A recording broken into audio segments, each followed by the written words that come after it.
I met John 13 years ago, coincidentally, at the conference at which Jeff Wilhelm gave his first keynote ever. And it would seem to be coincidentally at a conference about writing portfolios, which wouldn't seem to be very AEPL. Well, it is a little bit, but not totally. But what John Creger is about our inner portfolio, okay? It's about examining what we have in our own manila envelopes and opening those manila envelopes to the world through our self-evaluations and what's been written consciously and unconsciously most deeply on our own souls. Okay? We have, in our book, we discriminate 3 types of democratic or wise teaching. The first we call the good enough teacher, which is like the good enough mother. The second is the implied teacher, which is like the implied author that we identify with through their activities. And I think this is what I do best. I think my talent is being an artful teacher. John is the epitome of what we call the philosopher teacher. That is, I'm a philosopher, but John is a philosopher teacher who reaches out to students by letting them know that the world is good enough for them to live in and thrive in and grow in. These days, that is not clear to most of our students, okay? Most of our students, we tell, conform to what we want you to conform and you'll be okay. What John does is to let those students unfold into a world that is unfolding so that they can be part of the process of the world's unfolding. Okay. Being the change, our theme of today, is seeing how the flow of one's own life can come to merge with and feed into the flow of life as a whole. And what John does in this personal creed project, as I think you'll see very clearly, is just that, to get the flow of those marginalized students, those students within the parentheses of the poem we were just reading. He helps America. What's the end of the poem? Oh, I have the wrong sheet. America will be because of the personal creed project. Now you have to live up to that, John. Bruce wanted me to spend most of the time here on the Creed project, so I've tried to make that happen. It's a project I've created with my sophomores over the last 20 years, or 20 plus years actually, and it would also be more aptly not to be hitting you with this keynote type of presentation. This is actually Keynote, the program, the first time I've ever used it. But I'm giving a real keynote next month at a big spiritual conference, and you guys are helping me get used to that. So we're going to do some activities, so not to worry. You guys are going to be doing some writing, and we're going to be doing some talking. But to be completely honest, talking about this Creed project is it's not totally easy for me, because even though everything I have to share with you today starts with this Creed project, I don't do well with repetition, and I'm not good at just repeating the same things. And it's been a long time that I've been talking about the Creed project, and I feel like I'm sometimes going to turn into an outgoing message, if I keep doing it. And another voice in my head says, well, anyone who's published a book that has sold as few copies as the one I published about the Creed project should just, give it up and no longer seek embarrassment. But I really do believe that embarrassment is really better when it's public. I fell asleep. I just have to confess, this is part of my, I'm going to be done with all this personal anecdote stuff. But my most embarrassing moment, Bruce, did I send you a copy of this? I don't think I did. My most embarrassing day of my life happened back in May, I think it was. And I had a good night's sleep, but for some reason, I dozed off in the front row of the auditorium. The auditorium was filled with sophomores. And 2 Holocaust survivors were speaking. And a woman who was 80-something was speaking in a monotone. She was reading from her prepared script. It was dark. It was the afternoon. I just went out. And I apparently my head went back. And, I mean, a good number of the sophomores knew that I was half Jewish. And I'm sitting in front of the Holocaust survivor, visibly asleep for the whole audience. So there was rumors on Facebook that I was snoring, but I tracked that down, and it looks like that was an exaggeration. The woman next to me said, no, you were not snoring. So public embarrassment's not a bad thing. Right, Bruce? I've been there. Okay, gotcha. So I think I'll let a couple of my students get us started, since I don't know how to start talking about the Creed Project. Samantha was not really my biggest fan. She wrote this at the end of the reflection part of the project. And in a moment, you're going to really get a sense of what the project is. That's one of the things I've been really bad at, is telling people what the project is. I usually like to go on about the part that excites me because I've recently been realizing it. But now I'm realizing you got to tell people what you're talking about before you go on, tell them what you're excited about, right? So this is the end of the reflection, part of the project, and the students are asked, well, what did you learn from this project? And Samantha said, we spend so much time running in our lives, assuming that is the evils of society we are fleeing from, when really it is ourselves. This project has given me a chance to stop running and discover who I truly am. Thank you. Now, she is not trying to butter me up. She had some very shy, serious eczema, severe eczema, really introverted. Didn't talk much first semester at all. Began to raise her hand much more second semester. The Creed Project presentation that she gave was really wonderful. It was warm, relaxed. She looked confident. But then, and by the end of the year, she wasn't all that. There was something that had gotten stuck in her somewhere, and she just didn't seem all that happy. But you can see this project really lit her up, even if the whole course may not have. So, yeah, the title of this talk is Envisioning a Life. That's actually what I put in all my handouts for my class. I don't put English 10 or English 10 honors. I might put that, but I always put Envisioning a Life because I want to remind myself what the course is really about. And it's about, for them, envisioning their lives, and that's what it should be at the center of things. Everything else is there too, all the academics, but not at the center, right? So it's about the Creed Project, what we're talking about today, why it works. And I have a sort of a theory about this, and we'll try to make that really quick. And then what follows from the Creed Project. That's what this is going to be about. Creed Project is an extended learning experience. It consists of, in my classroom, of 16 weekly reflections, systematically broken down into certain categories, and you'll see what they are on the screen momentarily, rather than listen to me tell you. And after the reflections allow them to cast kind of a wide net into their experience. And then after 16 weeks, they bring back this net, and they boil it down to kind of a short list, and they've found out what are the most significant influences in their lives. And they've made some judgments about those influences, and you'll see all this, so I don't need to say too much about it, except the end point is that in the presentations they make, in a classroom rite of passage, because it's a family kind of a thing that happens in the classroom.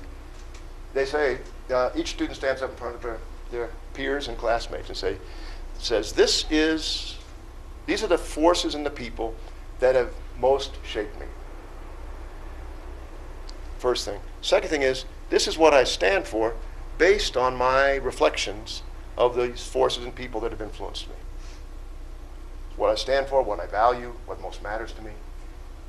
And the third element is, this is the kind of person I wish to become in 10 years. These are the qualities in myself that I would like to develop.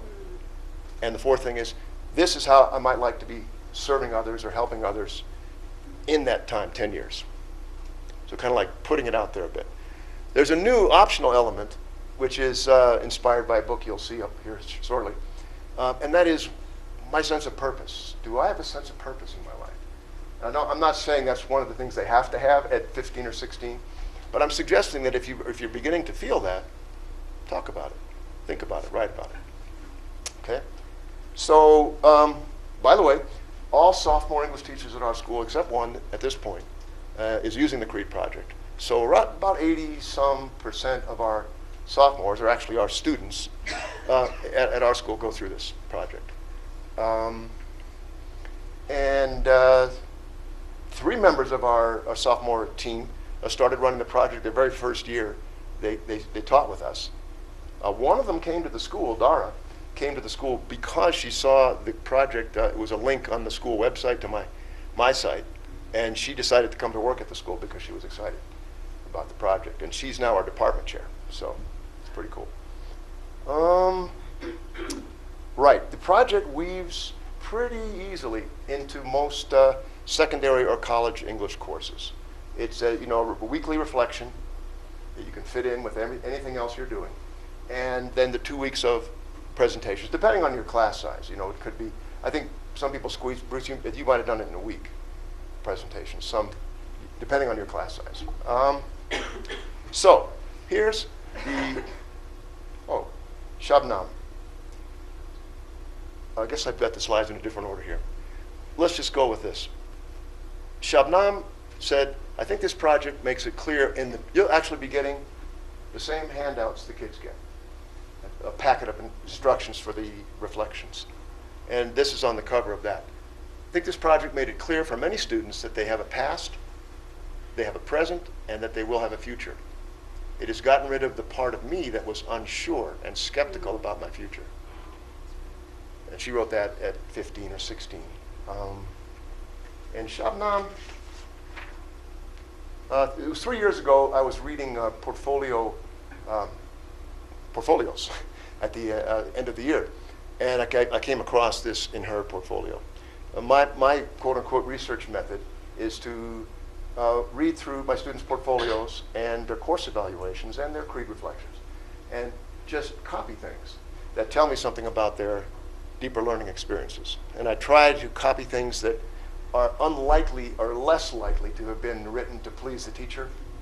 And I try to take in mind who's writing it, and and it's what kind of a context it was written in.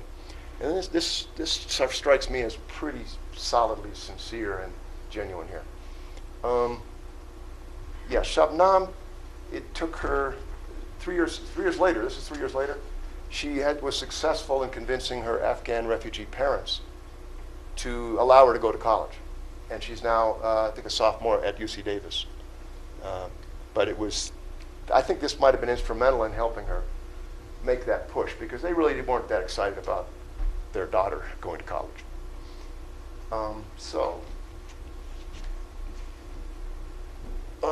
That's what I was looking for.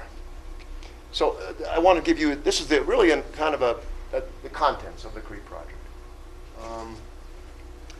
5 steps. The first one is the longest one, 7 weekly installments. It breaks down, and you'll see this in the packet you get. You don't need to copy this down. It breaks down into background circumstances the first week. What background circumstances do you have in your life that have influenced you? And I won't detail that out now, but background circumstances, specific activities or experiences. 3rd week, people. 4th week, questions. 5th week, qualities, your own qualities. We don't think of our own qualities as influencing us. They reflect on their own qualities. 6th week, they boil it down into a short list. The 3 to 5 influences that have most shaped them in their lives. And they could be people, background circumstances, qualities, questions, whatever.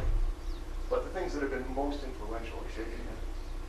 6th week, the short list. In the 7th week, they go deeper into that short list. Well, what does each influence on my short list stand for? What does it represent? Introduces them to the idea of, or the notion of value, right? What is this person? This person's influenced me. What does this uncle of mine stand for, or value? If it's a event that influences me, what does this value represent for me?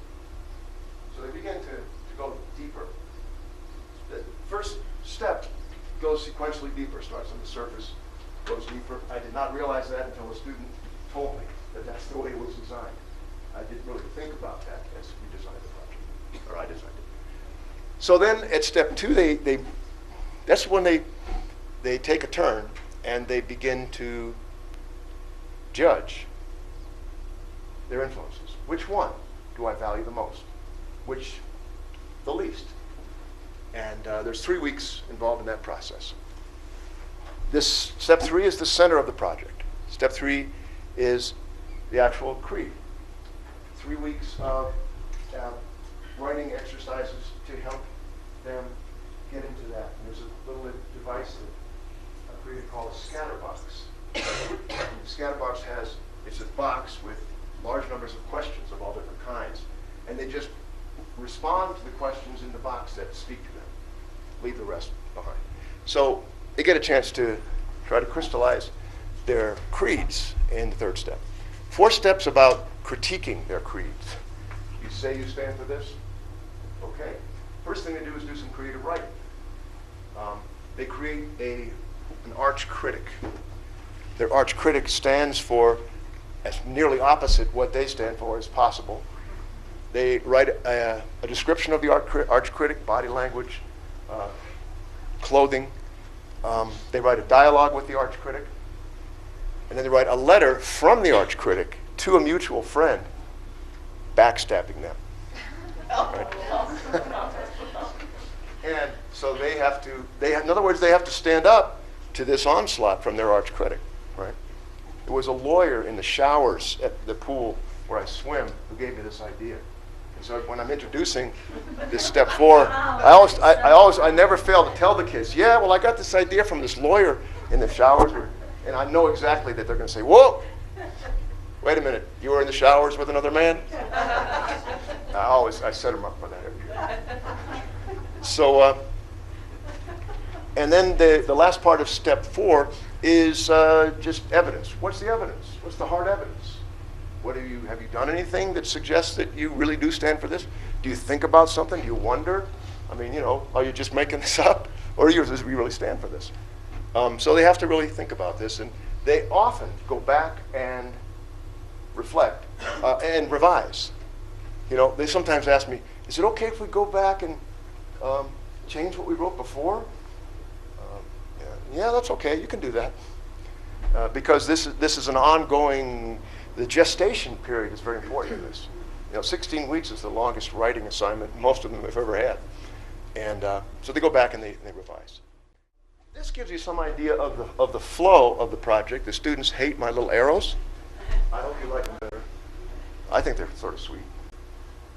You've already seen everything up here, except this kind of tells you how the project flows. It moves from the past, and reflecting on the past in step 1, to the present when you get to step 3 and step 4.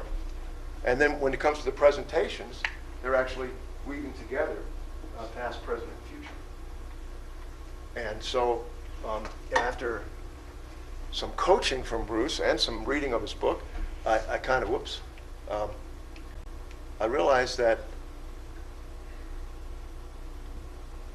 there's a connection here. So I thought I'd better brush up on transaction and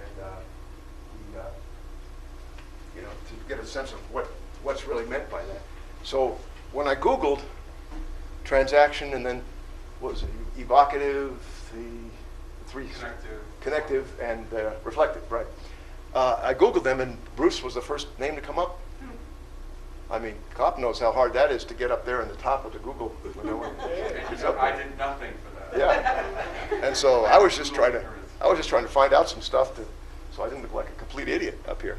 But and the whole paragraph. If I read the whole paragraph at a faculty meeting, references to Dewey and all that, that would be interesting. But the part I really understood was this part that Bruce, I think, actually wrote. In transactional knowing, we communicate cooperatively, not just with our fellow human beings, but with the world itself, becoming affected by it, being knowingly changed by our intercourse with it as we take it in. And I think that's what I wanted to have this slide after that. So that's what Shabnam is showing us here, that she's understanding that past, present, and future are coming together. And now she's at Davis. And I don't know if this family's on public assistance, but some of these Afghan families are. The Crete experience helped Shabnam make a change and move forward in her life beyond some pretty strong obstacles with the parents. She had to do many things over many years to convince them that she should go to college. But I've come to believe that it isn't just the transactions between her sense of past, present, and future that is making this experience so powerful. And I have to tell you that I brought my folder every year. I collect a harvest of these student comments that I tell you about. I call it my harvest, and I usually wear myself completely out that instead of bringing books like I should have done, to sell, I brought a bunch of my students' harvest. I'm not ready to lay them aside yet. And so having studied those and seeing over the years the incredible enthusiasm, especially from failing students, and we'll see one of them up here momentarily, for this project, I really had to start doing some hard thinking about what's going on here. And especially when, after I did a few workshops and the book came along and all that, I found other teachers are saying the same thing. Bruce has now done it in his class. The enthusiasm of the students, regardless of the level of achievement or commitment, is what's going on here. So I did some thinking about it, and I won't give you all my epiphanies and all that, but what I came up with is this. I put this up here in the classroom, and what it says in the middle, this is really because I got the contract to write the book. I'm going to write a book about learning, but I don't even know what it is. I mean, what is learning? I mean, what's the essential core of learning? I didn't know the answer to that, so I still don't necessarily feel like I've got it crystallized, but I just have something good enough for now. I just think understanding and unfolding is the way to boil it down for me. Deeper understanding of world and self, and increasing mastery of human capacities. Understanding and unfolding. I think this could be argued, debated for a long time. This is just something I had to slap in for now. But I think the thing that is potentially very exciting, and one of the reasons I'm very excited to be sharing this with you now, is that, well, how do we agree on this, or how do we achieve that? And this is what I think is going on with Shabnam and the other students. You'll see Samantha, mastering facts, construing meanings, discovering values. When I put it up here, oftentimes the kids just kind of get it. And especially when I ask them the question, well, what do we do mostly in school? I'm sorry, it's not visible from where you are. And they say, yeah, we're usually up here in school, mostly memorizing facts. Sometimes, we write a few essays or labs and all that, and we get into construing meanings. How often would you do this in school? Well, the hypothesis that I no longer think that I really synthesized this. For a long time I thought I was the guy who synthesized this, but I've seen it in other places suddenly recently. I can tell you about that if you're interested. But human experience we experience life and reality in 3 levels: fact, meaning, value.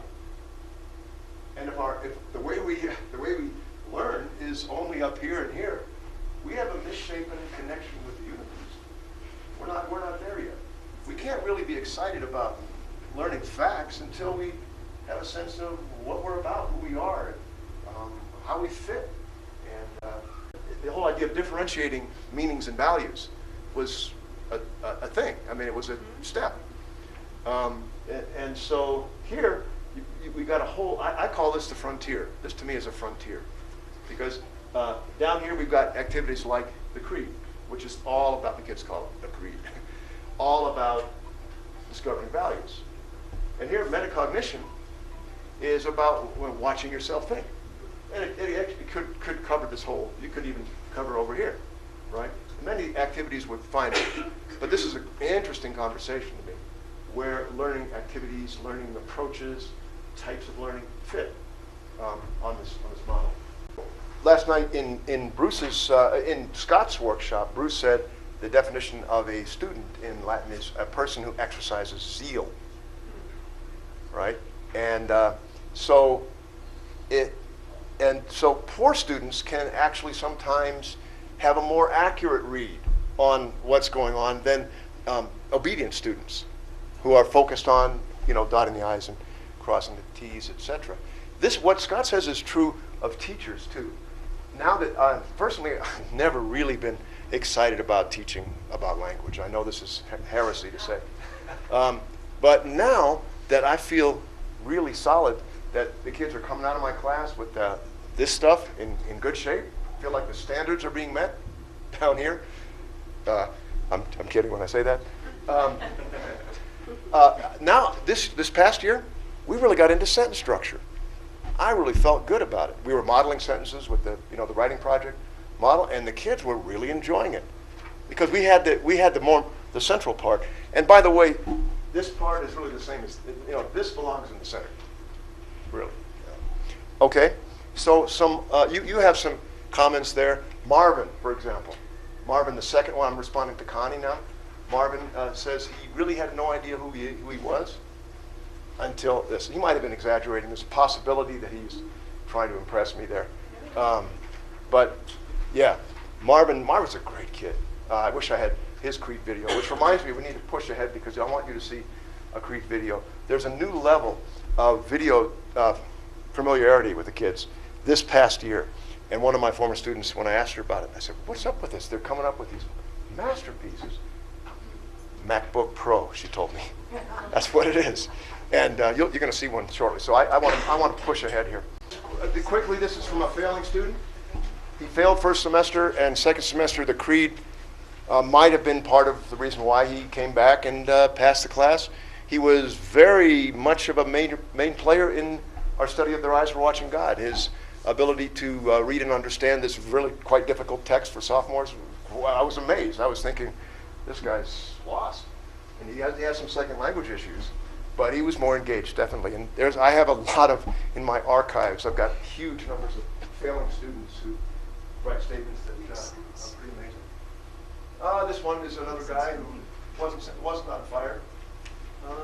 So, how many of you can say that, how many kids today have a sense of who they are and what they stand for and what their purpose is in life?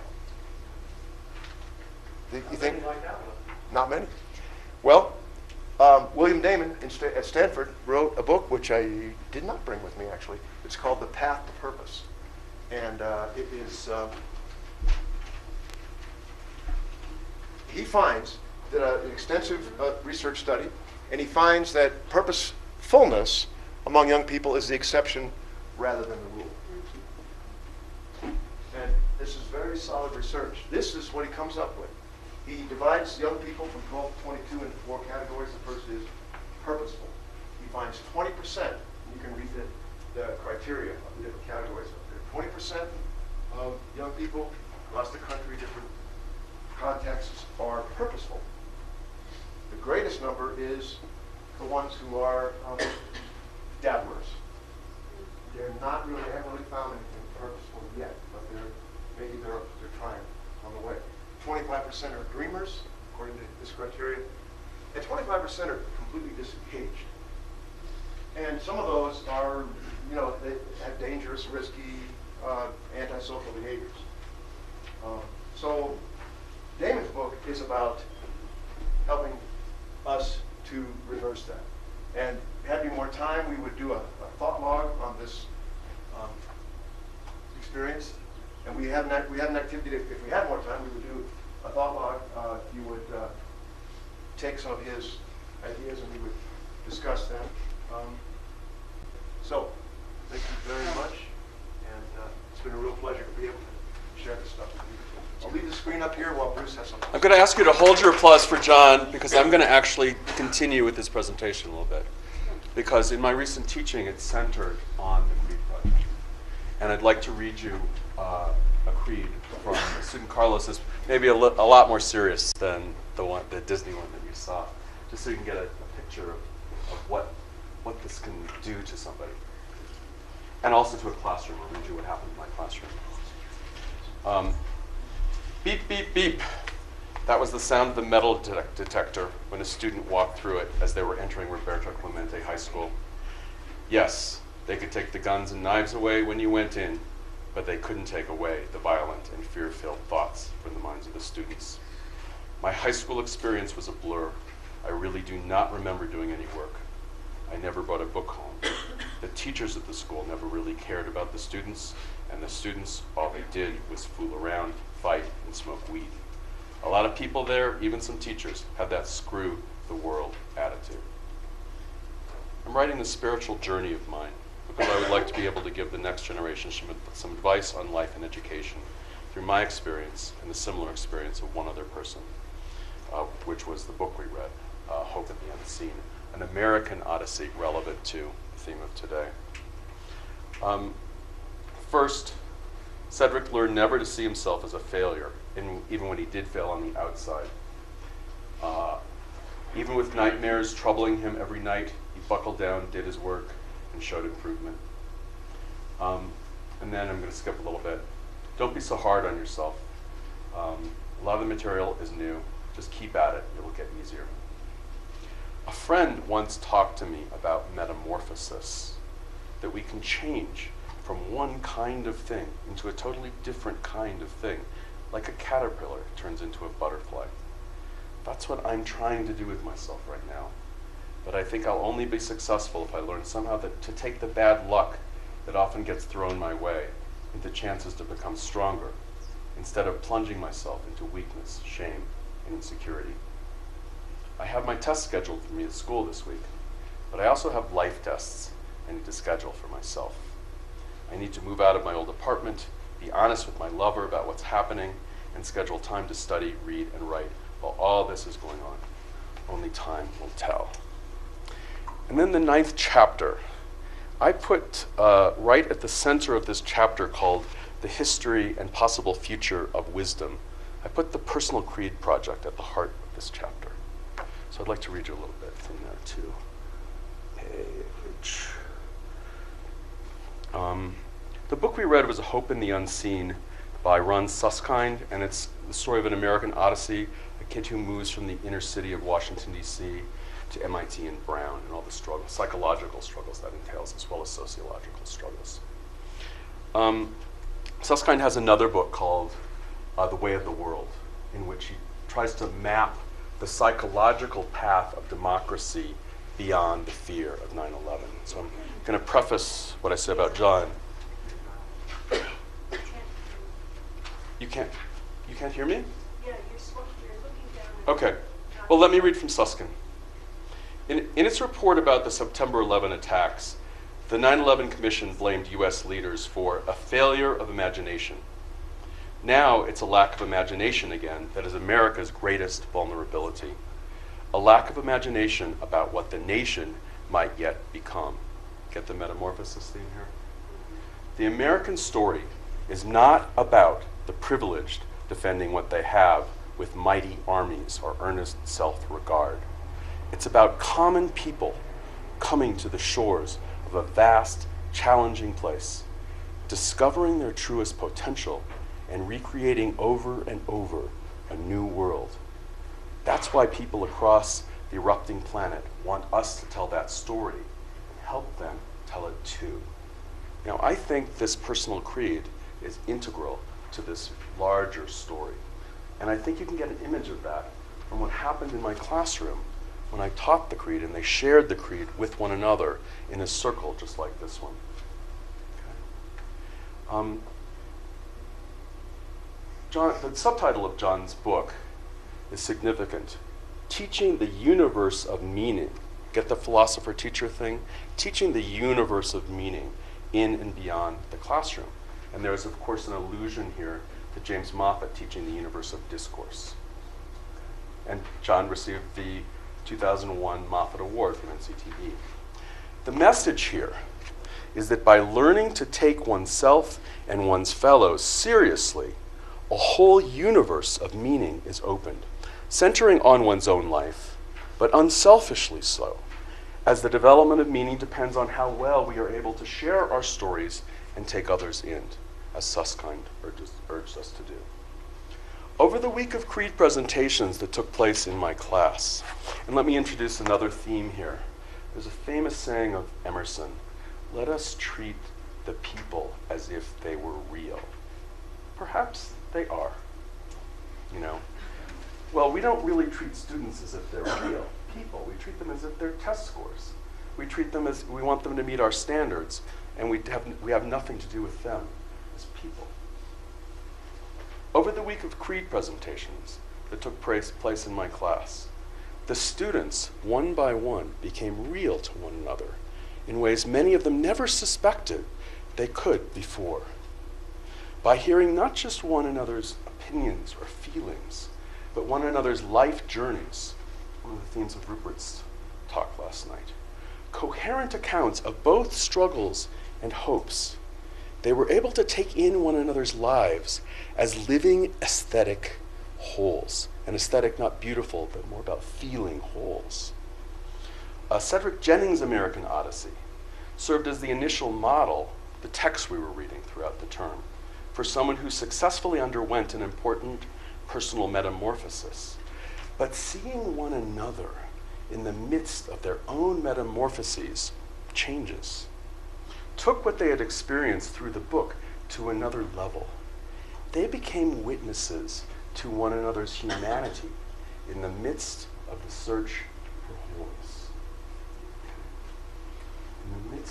Witnesses to one another's humanity in the midst of the search for wholeness. Well, I think if there's anything that kind of describes what these conferences, all of these conferences, not just this one, is about, is this witnessing, this mutual witnessing.